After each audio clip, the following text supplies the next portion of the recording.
پہلے تو میں اس بات کی بھی وضاحت کر دوں کہ ہمارے یہاں آج کی رات معراج کی رات کے نام سے زیادہ مشہور ہے.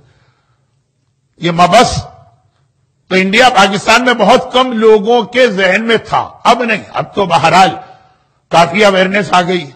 اور یہاں بھی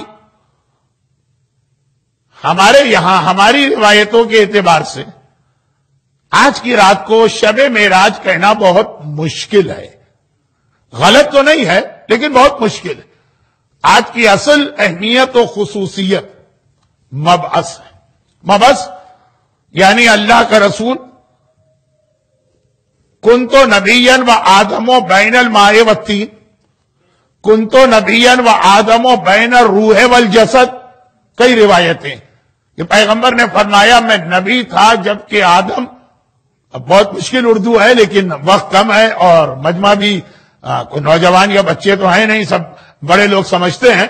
آدم آب و گل کے درمیان تھے، ابھی مٹی والے مرحلے میں تھے. ایک روایت ہے کہ میں اس وقت ہی نبی تھا جب آدم کا جسم بن گیا تھا، روح نہیں ڈالی گئی تھی، مگر حکم نہیں تھا رسول کو اپنی نبوت کے اعلان کا. جب یہ حکم آیا وہ آج کی رات 27 رجب مبعث، جس کے حوالے سے میں نے قرآن کی ایک آیت آج ابھی تلاوت کی، ایک آیت آج آپ نے دوپہر کو نماز جمعہ میں سنی ہوگی. حضرت ابراہیم کی دعا میں نے تلاوت کی، وبعث. ابراہیم نے کعبہ بنا لیا اور اب ہاتھ اٹھا کے دعا کر رہے خدا بندہ اب ان مکے والوں کے بیچ میں وبعث، مبعوث فرما، ٹو سینڈ، بھیج اس رسول کو جو تلاوت کرے گا اور کتاب و حکمت کی تعلیم دے گا اور پاک کرے گا. اور سورہ جمعہ میں اعلان ہوا هو الذی بعث فی الامیین رسول، اور اللہ نے اپنے رسول کو بھیج دیا. یہ ہے وہ لفظ بعث، مبعث، بھیجنا، ٹو سینڈ، جو آج کی اہم خصوصیت ہے. اور اس حوالے سے ہم نے اعمال انجام دی. اعمال میں بھی بار بار مبعث کا تذکرہ ہوا دعاؤں میں، لیکن جو اعمال آپ نے انجام دی الحمدللہ طویل ہو گئے تھے لیکن آپ حضرات کی پوری توجہ بھی رہی اور صاحبان ایمان کی خاصی بڑی تعداد شریک بھی ہوئی. اہم ترین جو عمل ہے وہ تذکرہ ہو گیا کہ 12 رکعت نماز ابھی باقی ہے. نماز ختم کرنے کے بعد 49 مرتبہ وہ سورے وہ ہو گئے، دعا ہو گئے، زیارت کے اہم فریضے سے بھی فارغ ہو گئے. لیکن اہم ترین عمل یہ نہیں ہے. یہ نعوذ باللہ میں نہیں کہہ رہا ہوں کہ یہ عمل کی اہمیت نہیں، اہم ترین، موسٹ امپورٹنٹ، سپرلیٹو ڈگری، افضل تفضیل، وہ ہے کل کا روزہ. سب سے اہم عمل جو مبعث کا اعمال جسے کہا جائے وہ ہے روزہ. رمضان کے روزے کے علاوہ سال میں 4 روزے جو بہت ہی اتھینٹک حدیث سے اور بہت ہی ہائیلی ریکمنڈیشن کے ساتھ آئیں. وہ 4 روزوں میں سے ایک ہے 27 رجب کا روزہ، پھر 17 ربیع الاول رسول خدا کی ولادت، اور پھر غدیر کا موقع. اور ان 4 میں جو سب سے کم مشہور ہے، آپ کو موقع ملتا، مجھے موقع ملتا حج کے دوران، 25 ذی-القعدہ داہ الارض، وہ ایک الگ موضوع ہے. ہمارے ہاں جو روزے بہت زیادہ رکھے جاتے ہیں سنت روزے، 13 رجب کا روزہ لوگ رکھتے ہیں، بہت اچھا رجب تو پورا مہینہ روزوں کا ہے. 3 شعبان کا روزہ، 15 شعبان کا روزہ خصوصیت کے ساتھ ہوتا ہے. امام بارگاہوں کی محفلیں اور مختلف پروگرام اس کے اعتبار سے اسکیجول کیے جاتے ہیں کہ آج لوگ روزے سے ہوں گے، افطار کا انتظام کرنا. مگر ان تمام روزوں سے زیادہ اہم روزہ 27 رجب کا ہے. تو کل کا روزہ حتی الامکان. ایک سوال مجھ سے کسی نے نہیں پوچھا، اور اس لیے نہیں پوچھا کہ آپ جانتے ہیں، ورنہ عام طور پہ سوال یہ ہوتا ہے کہ مولانا آپ نے نماز پڑھائی، آپ تو سفر میں 4 دن کے لیے آئے اور نماز آپ نے پوری پڑھا دی. لیکن اب اتنے زیادہ علماء آپ کے درمیان آنے لگے ہیں کہ مجھ جیسا طالب علم کو ضرورت نہیں وضاحت کی کہ کثیر السفر کو سفر میں روزہ بھی رکھنے کا حکم ہے اور نماز کا بھی.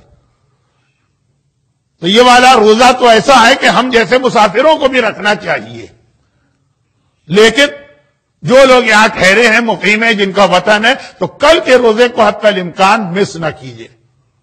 اور اس کے ساتھ میں ایک جملہ اور بڑھا دوں تاکہ عمل صحیح ہو۔ جس آدمی پر زندگی میں رمضان کا کوئی بھی قضا روزہ باقی، اسے کل کا روزہ رکھنے کا حق نہیں۔ وضاحت کروں گا، پہلے جملہ پورا سن لیجئے۔ زندگی کا کوئی بھی رمضان کا روزہ باقی ہو تو وہ کوئی بھی سنتی روزہ نہیں رکھ سکتا، خالی کل نہیں، کوئی بھی سنتی روزہ نہیں رکھ سکتا۔ خواتین کے ساتھ عام طور پہ یہ مسئلہ پیش آتا کہ لا محالہ اگر ایک صحت مند و جوان عورت ہے تو ہر رمضان میں اس کے کچھ روزے تو چھوٹیں گے۔ اب رمضان میں جو روزے رکھ لیے جاتے ہیں بعد میں قضا مشکل تو نہیں ہے بلکہ آسان ہے۔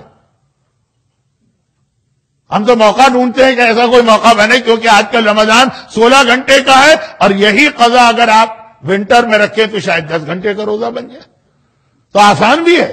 لیکن بہرحال رمضان میں روزے چھوٹ گئے، اس کے بعد نہیں رکھے جاتے ہیں۔ میں عام لوگوں کی بات کر رہا ہوں، جو متقی نورانی چہرے میرے سامنے ہیں، یہ مسئلہ ان کے لیے ہے ہی نہیں۔ تو خواتین پہ عام طور پہ قضا روزے ہوتے ہی ہیں، اور پھر مردوں پر بھی ہوتے، کچھ نے جان بوجھ کے چھوڑے، کچھ نے سفر میں چھوڑے، کچھ نے کسی ایسی بیماری میں چھوڑے جس کی قضا واجب تھی۔ وہ کل کا روزہ نہیں رکھ سکتے ہیں لیکن رکھ سکتے ہیں، اور وہ یہ ہے کہ جس دن سنت روزے کا بہت تاکیدی حکم ہے، ہائیلی ریکمینڈڈ، اس دن آپ قضا کی نیت سے روزہ رکھیں گے تو قضا بھی ہو جائے گا اور وہ سنتی روزے کا بھی پورا ثواب آپ کو ملے گا۔ اس کو فارسی میں کہتے ہیں ہم خرما و ہم ثواب، اور غالباً اردو میں کوئی اچھا لفظ نہیں ہوگا، ایک تیر سے دو شکار۔ عربی میں کہتے ہیں نور علی نور، اور انگریزی میں تو کچھ کہتے ہیں کہ کیا ایک تیر سے دو چڑیا مارنا کیا خیر جوڑ۔ میری فیلڈ نہیں ہے۔ تو دونوں کا ثواب ملے گا، اور اگر آپ نے سنت روزہ رکھ لیا تو دونوں روزے آپ کے ہاتھ سے گئے، کوئی ثواب نہیں بلکہ روزہ غلط۔ تو ایک تو یہ، اچھا اب اس میں ایک ایڈوانٹیج اور ہے، کس میں؟ قضا کرنے میں تو نہیں، قضا روزہ اگر کل آپ رکھیں۔ بھئی میں تو کراچی کا رہنے والا ہوں، کراچی کے کچھ نام لیتا ہوں، رضویہ سوسائٹی، جعفر طیار، انچولی، اسی طرح حیدرآباد کا بھی کوئی علاقہ ہے عبادت خانے کے قریب والا، اور لکھنؤ کے بھی ایسے محلے ہیں۔ لیکن کہنا کیا جا رہا ہوں کہ سنتی روزے کا جو دن آتا ہے نا، اس دن ہمیں تو رضویہ میں پلا بڑھا ہوں، گلی کے نکڑ پہ لوگ کھڑے ہوتے ہیں پان لے کے یا یہ کہ سگریٹ لے کے، کہ سنتی روزہ جو رکھ کے آئے گا اس کا روزہ ہم توڑوائیں گے۔ روزہ توڑوانے کا ثواب بہت زیادہ۔ آدھا دین جب آدمی سمجھتا ہے تو پھر اس قسم کی غلطیاں ہوتی ہیں، کیونکہ مسئلہ اپنی جگہ کہ اگر آپ کا سنتی روزہ اور کوئی مومن آپ کو سیریس سے دعوت دے، یہ لفظ تو میں نے اگر سیستانی کا پڑھ دیا، انہوں نے یہ لفظ لکھا، خالی روزہ توڑوانے کے لیے دعوت نہیں دے رہا، لا کما اعتاد الناس، ایسا نہ ہو جو لوگوں کی عادت بن گئی ہے کہ شیرینی یا حلوہ یا کھانے پینے کی چیز پیش کرتے ہیں، بسم اللہ چکھیے، کیونکہ خیال یہ ہے کہ سنتی روزہ مومن دعوت دے تو توڑنے کا ثواب ہے، تو لوگ سمجھتے ہیں کہ توڑوانے کا بھی ثواب ہے۔ توڑنے کا ثواب الگ مسئلہ ہے، لیکن یہ بہت لمبی بات ہو رہی ہے، آج وقت نہیں۔ اگر قضا کی نیت سے آپ نے روزہ رکھا اور آپ پر قضا ہے بھی، وہ روزہ کوئی نہیں توڑوا سکتا۔ آپ خود توڑ دینا چاہیں ظہر سے پہلے وہ الگ چیز ہے، مگر کوئی ثواب بھی نہیں۔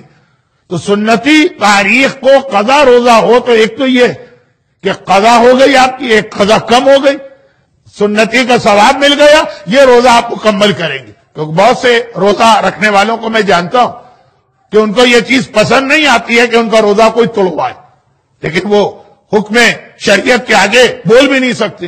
قضا روزے میں ایک یہ ایڈوانٹیج ہوگا، اور اسی میں ضمنی بات آ گئی کہ یہ جو طریقہ کار کراچی میں ہے، مجھے شکاگو کا نہیں پتا، کہ زبردستی روزہ توڑواتے ہیں، اس کا کوئی ثواب نہیں ہے، سیریس دعوت ہے۔ تو بات یہ کہاں سے چلی کہ اعمال میں اہم ترین عمل، جتنے ہم نے اعمال کیے یہ اہم اعمال ہے، اور اہم ترین عمل جو ہے وہ کل کا روزہ۔ ایک بات کل کا ایک غسل بھی بہت ریکمنڈ ہے، لیکن اب میں تفصیل میں نہیں جاؤں گا اس لیے کہ تقریر کا وقت بہت تیزی سے میرے ہاتھ سے پھسل رہا۔ کل کا غسل بھی بہت اہم، بلکہ بعض کتابوں میں تو آج رات کا بھی غسل لکھا، مگر یہ غسل آپ کر لیں، اس کے بعد نماز کے لیے وضو کی ضرورت۔ جمعے کا غسل آپ کریں گے تو آغا سیستانی اور ان کے استاد آغا خوئی کے فتوے میں وضو کی ضرورت نہیں۔ عید کا غسل کریں گے، وضو کی ضرورت نہیں۔ ہم لوگ حج کے لیے احرام کا غسل کرتے ہیں، وضو کی ضرورت نہیں، لیکن 27 رجب کا غسل اگر کریں گے تو اس کے ساتھ وضو کرنا پڑے گا۔ میں تفصیل میں قطعاً نہیں جا رہا ہوں، اس اعتبار سے کہ کل کی مجلس جو آنے والے کل کی مجلس ہے اس کا موضوع یہ کچھ بنے گا، تو وضاحت بعد میں ہوتی جائے گی۔ پہلے اصل مسئلہ کہ ایسا نہ ہو کہ غسل کے بعد بغیر وضو کے اس طرح سے ظہرین کی نماز پڑھ لی جائے جیسے جمعے کے دن پڑھ لی جاتی ہے۔ اور یہ بھی آغا سیستانی کی بات ہے، رہبر آغا خامنہئی کے ہاں تو سوائے غسل جنابت کے ہر غسل کے ساتھ وضو ضروری ہے۔ بس یہ اعمال کا حصہ سمجھ لیجئے میرے اتنی دیر کے بیان کو۔ اور یہ سارے اعمال، یہ دعائیں، یہ زیارت اور روزہ، یہ سب ہیں کیوں؟ کیونکہ کائنات کی تاریخ کے اہم ترین دنوں میں سے ایک دن ہے 27 رجب۔ برحمتك يا أرحم الراحمين وصلى الله على محمد وآله الطاهرين